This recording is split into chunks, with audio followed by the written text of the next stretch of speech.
We're all here for the fun. So actually what I want to do is I figured I would just go on down the line and have everyone introduce themselves.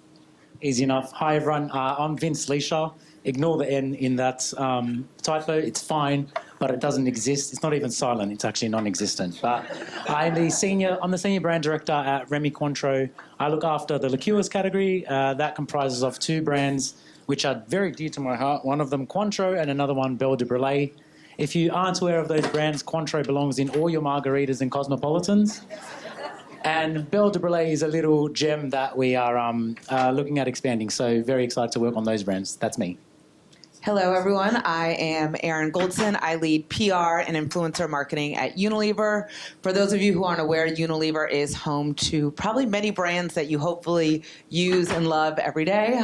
So whether that's Dove, Shea Moisture, Degree, Axe, and we have a number of ice cream brands as well.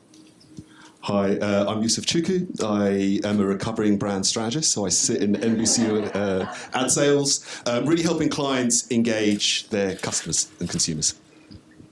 Amazing. Thank you so much. I don't know if I gave my background, so I guess I will. I'm Lauren Lanzi. I'm Vice President of Customer Success at Suzy. I've been in market research for about 25 years. I spent a lot of it working at Simmons. I've been in Experian. I've worked a lot in, it's actually interesting that I'm stepping in on the cultural, so a lot on Hispanic research and segmentation. And so I've been at Suzy for almost the last 4 years. So a little bit about me. So we are supposed to be talking about championing. We're going to be reading a lot. Cultural relevance for brand leaders. So actually a very easy first question is, what does cultural relevance mean to you? Just Okay, go. shout right out. Right. Go So I started in the business a long time ago. It was sometime in the 90s. But what was fascinating when I started in the industry is that there was this assumption that consumers lived in a vacuum. And so there was a brand and there was a consumer, and messaging kind of traveled in this vacuum into people's heads. But it always bugged me because I was like, they care about other stuff. You know, I'd work on baked beans or pasta or whatever, but I'm like, that is not top of mind for anyone that I know. People are worried about the Real Housewives and what's happening in politics and religion and their neighbour and all these other things. And I think marketeers used to assume that that was noise, and the objective was just to shout above that noise and cut through. But the reality is that actually you have to harness that. And so I often talk about culture as the context in which our brands live, and you have to harness that context for your advantage. But the challenge is, and it's probably better to think about culture as kind of rocket fuel. And the thing about rocket fuel is it can propel your brand, but it can also blow up in your face. And so the challenge for brands is, how do you kind of understand this culture? How do you harness it and then use it for your advantage? And that's how you get cultural relevance. Thank you. Erin. A great response. I would say when I think about cultural relevancy, it's understanding what our consumers care about day to day. Where are they showing up? What are they watching? What are they tweeting about? What are the memes that they're viewing? It's really getting outside the boardroom and getting into the day-to-day lives of the consumers. And it's not just about talking to them, it's participating.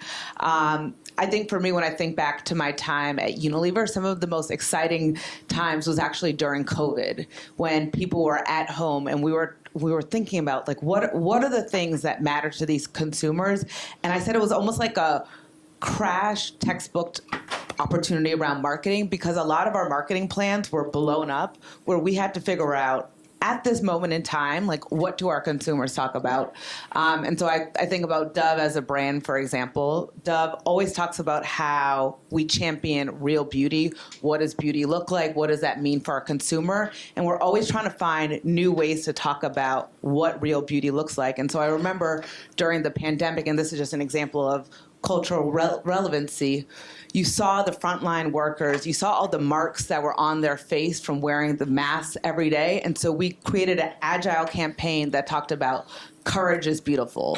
And it was about the beauty and the marks that you have on your face from the mask. And to me, that's an example of cultural relevancy. This wasn't something that we planned 2 years out, a year out around how we're going to make. This was something that we were responding in the moment to culture. And oftentimes I think the best, and it's not always the case, but I think some of the best examples of cultural relevancy is not something that you can plan a year out. It is those agile moments of responding to what consumers consumers are talking about right now. Yeah, I love that in the moment. Absolutely. Yeah, no, I agree with both of those answers. Just to build a bit more on Yusuf's was, when I first started my career, it's funny, people asked, oh, what do you do in marketing? And the easiest response was, oh, we try and change consumer behavior. And then after a fair bit of years in my career, it's like, actually, that's not what I want to do. It's not about changing consumer behavior. It's about injecting your brand into existing consumer behavior in a relevant way. And that, to me, is cultural relevance. So really about, let's call it a scientific answer, maximizing your appeal so that you're considered in someone's repertoire, no matter what category you're in. And that, to me, is cultural relevance. Yeah, I like that. I think working in survey work, right? A lot of times it's, I want to survey who my customer is. And then they get results and you go, no, that's not my customer. No, it is your customer, right? But you just want to look at only one demo, or I only want to look at one portion that I want to reach out to.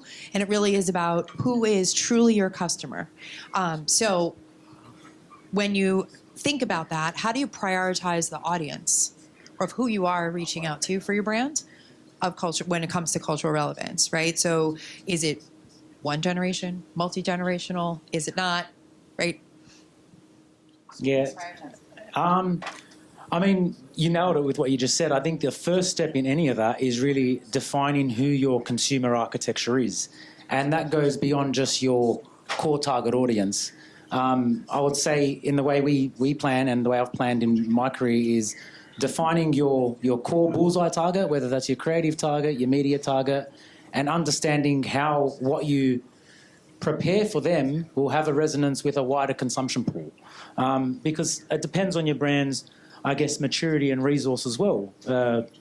Maybe generalizing, but a more mature brand may benefit from a multi-generational, a multi-cohort approach, whereas a smaller brand in its infancy might benefit from a more targeted approach and a single generation or a single cohort approach, because they may not have the means, the budget, the resources to maximize the appeal. They may want that and need that one day, but they may not be there just yet. So really, first step, defining your consumer architecture and who you're going after, and then deciding on whether you need to make that a multi-cohort, multi-generational approach, or vice versa. Erin, I have a question in that. Dove has been passed down in my family for generations. My grandmother used it. It's what we always use. So then I've used it. So then my children. So to me, that's do you look at that as culturally relevant or not? Or, how do you speak to the people who would maybe just, this is what we do in our family versus how do I bring someone new in? So my kids who are in college, they're going to go to school, they're bringing Dove. That's what they're doing. Other kids might be using something different. So how do you think about that and all the different pieces of the audience that you can be speaking to? Yeah, I think all the brands have the challenge of how do we stay relevant for generations to come? Yeah. And I think there's different tactics that we do to make sure we're appealing to different generations. In my role, I focus a lot on influencer content. And I think the nice thing about that is we're actually able to tap into many different types of creators who can then speak to their audience. That's another way that we say we stay culturally relevant. We talk about brand say, so when it's something coming from the brand voice, so an asset that we might create ourselves, but then we talk about others say, so using the voice of others and consumers to talk to their audience in a relevant way. And so we might work with the Gen Z creators. We might also work with an older demographic, but I think using creators and their voice and their community allows us also to reach different demos, and then we can say to them, what trends are happening, what audio, whether it's a trending audio or a trending dance or a trending song. We also are able to use influencers to leverage cultural moments so that it's not always about us having to find those moments, but using experts like influencers who actually create content that's all around staying culturally relevant. Thank you. All right, I'm probably need a soapbox for this. Generations. I find that we're often prone to like lazy thinking, and so we will stereotype stuff. So, and I'll take Gen Z for an example. So we will, you'll hear people say, "Oh, Gen Z, low attention span, like really short." I'm like, yes, but this is the same generation that will happily binge 2 seasons of a show. At the same time, you will say, "Oh, you know, they're not interested in traditional media, and they're only on social." I'm like, yes, but at the same time, my younger brother, who is much younger than me, and he has 4 million followers on YouTube and another 5 million on TikTok. His ambition is to be on television. And so like it's way more nuanced than we give it credit for. So I'm often challenging people to kind of like go a little bit deeper than lazy stereotypes and actually start to think about how you draw in an audience and how you I think the way to think about it is that like you need to satisfy their cultural curiosity. So we actually did some research at NBCU, and we found that 93% of people are interested in learning about other cultures. Like they are culturally curious. And I use the example, when I was growing up, my mum would pack a packed lunch for me, and Nigerian heritage, grew up in London. But like I'd open up my packed lunch at school and all the kids would be like, "Oh, that stinks."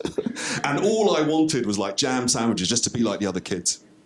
I fast forward now, and like my wife, who's of Pakistani origin, she used to pack like literally curries for my kids to take to school.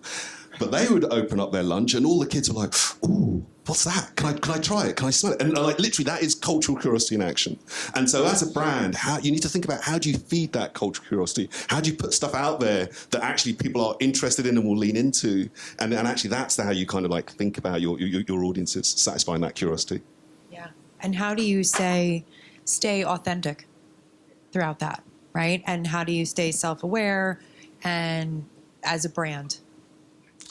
It's funny because I think you mentioned earlier about kind of that speed of reaction, which is massively important. But in order to react quickly, you actually have to plan for it. And so I'm a big believer in some of the sort of the brand fundamentals around knowing what your brand is, what it stands for. But then you have to sort of take the exercise. Now, we have a workshop which we call sort of cultural scenario planning. And essentially what that is you need to take time out to kind of go, what happens when my brand goes into all these different areas? And actually they can be quite random. So you need to think about like what happens when your brand goes into education, into the criminal justice system, into gender, all these things which normally as marketeers we're afraid of. Like it's like, I don't want to go near that. But actually if you think about what your brand means in those spaces, it doesn't mean that you actually have to go off and do a big campaign around it. But what that means is you are ready to respond. So when something pops in culture, you actually understand your brand's position on it and you can take action. And for many brands, often you don't have a choice. And I think most people in this room are aware that it could be the random social post that no one saw, but suddenly that lands your brand in hot water. And so to be ready for it, you do actually have to do the hard work in advance of thinking about what your brand stands for in these different spaces. Yeah. I think it's a good question around how to stay authentic, because even though there's cultural moments, I think it's important to respond in a way that makes sense for your brand. So how a Dove might respond to a cultural moment might be very different than how a Nike might respond to a cultural moment. And so it's not just about hopping on a trend or hopping on a moment, but it's hopping on those cultural moments and doing so in a way that makes sense for your brand. And I like, to your point around planning, we often talk about these agility moments. So when we see a moment in culture that we want to respond to, but then we talk about how do we plan for agility?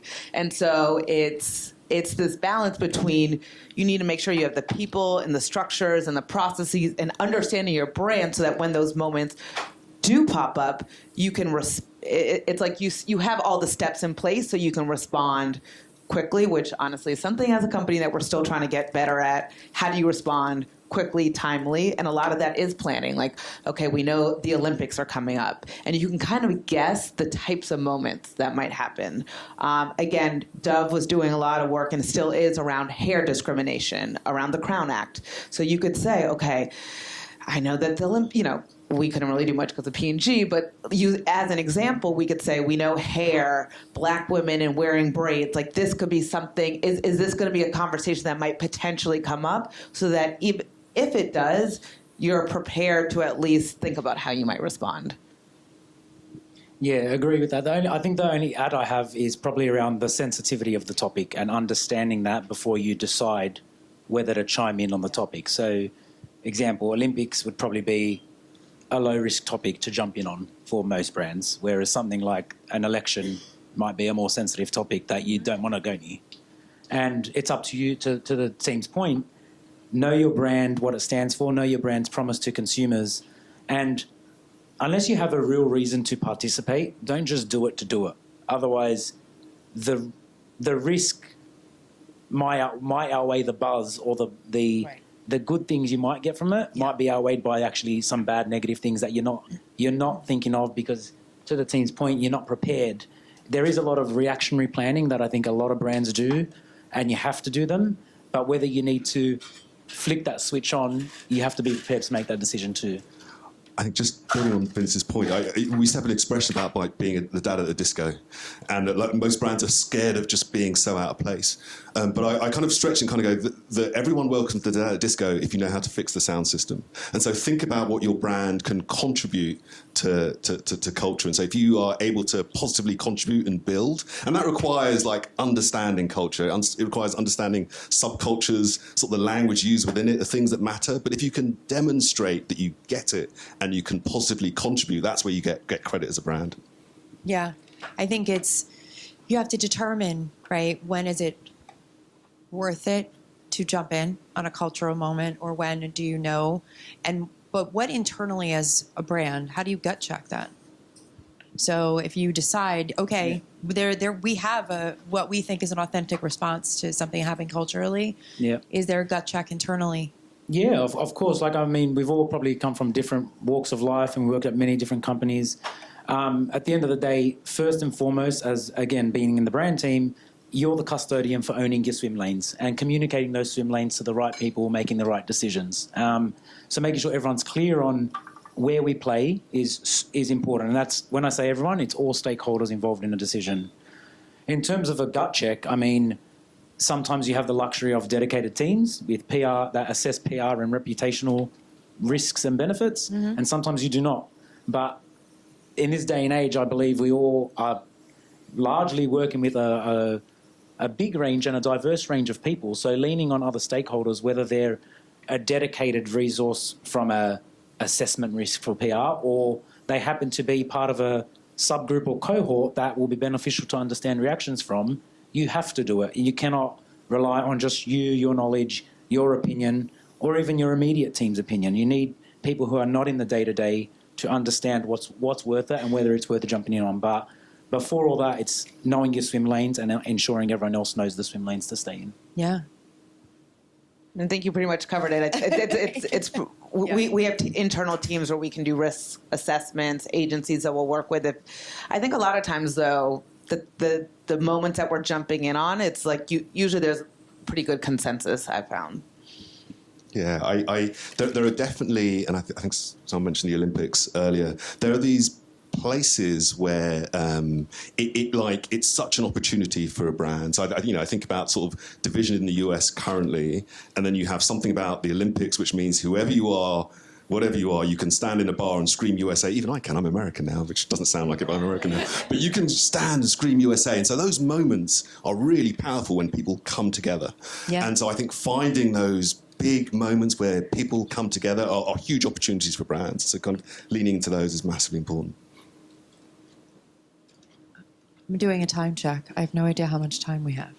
You got to run back on time. Whoa, look at that.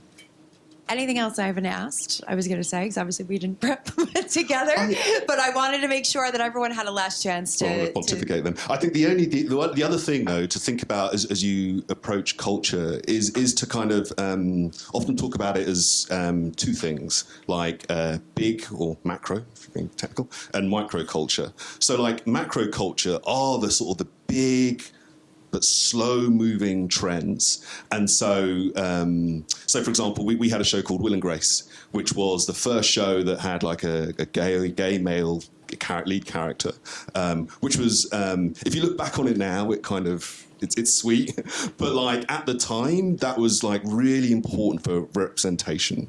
And so like you think about those big, slow-moving piece in culture and what role your brand can play in that. And then there are this fast or sort of micro culture, which are those trends that like are big for a week and then gone. And so that's a very different space. And I think most brands actually can't respond quick enough for those, because by the time you're on it, it's over. But if you are well placed to do it, then I think there are big opportunities for brands. But at the same time, the important bit is to always be listening. And I think there are you can't leave kind of culture just to one person on the team or a department. It requires everyone to kind of immerse themselves in it. And I think if you immerse yourself in it as a marketeer, you develop this sort of cultural muscle that means you can respond and take advantage of it. I'm going to give a quick example. I think probably one of my favorite moments and examples of responding to culture at Unilever was when I worked on Dove. And I think some of the coolest cultural moments are when it's something that only your brand and what you're doing can speak to that specific moment. And it's not always the big, like, Olympics. And so one example was Dove has been championing the Crown Act. So for those of you guys who aren't aware, it's legislation to end race-based hair discrimination. This was a number of years ago, maybe back in 2019. And I remember there was a news story going around about a young man named DeAndre Arnold. He was told, and if you Google him, he was told by his high school, you will not be able to graduate unless you cut off your locks. They felt like that wasn't deemed appropriate. And I remember it was like 11 o'clock and I emailed the team and I was like, we are championing race-based hair discrimination via the Crown Act. This is a huge news story that is happening right now about a boy who cannot graduate because of his hair. And I remember being like, we need to meet first thing in the morning. What are we going to do about this? Because we need to respond. This is exactly what we're doing. We met as a team, and at the time, this was a couple weeks before the Oscars. Matthew Cherry, he's now an Oscar winner, but he was up for an Oscar for his film called Hair Love. Ironically, Dove had contributed to his Kickstarter before he was nominated for an Oscar, and we reached out to his team and we said, can we partner with you and bring DeAndre Arnold to the Oscars with you and make a statement around his school will not let him graduate unless he cuts his locks? What if we make this big statement where we say, we actually think he's fit to walk the red carpet with his locks and his natural hair. So we hired a celebrity stylist. We got him and his mom outfitted. I remember I was out there, like I was about to cry, just like watching this young man being told he can't graduate, and now he's wearing like some expensive suit.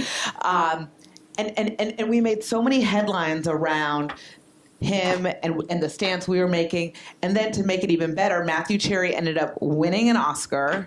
During his acceptance speech, he talked about the Crown, and we didn't pay him to do this, but he decided to talk about Dove and the Crown Act. And we were, at the time, trying to galvanize petition signatures around the Crown Act. We saw a huge spike that night. People who because a lot of what we were doing was raising awareness for the Crown Act.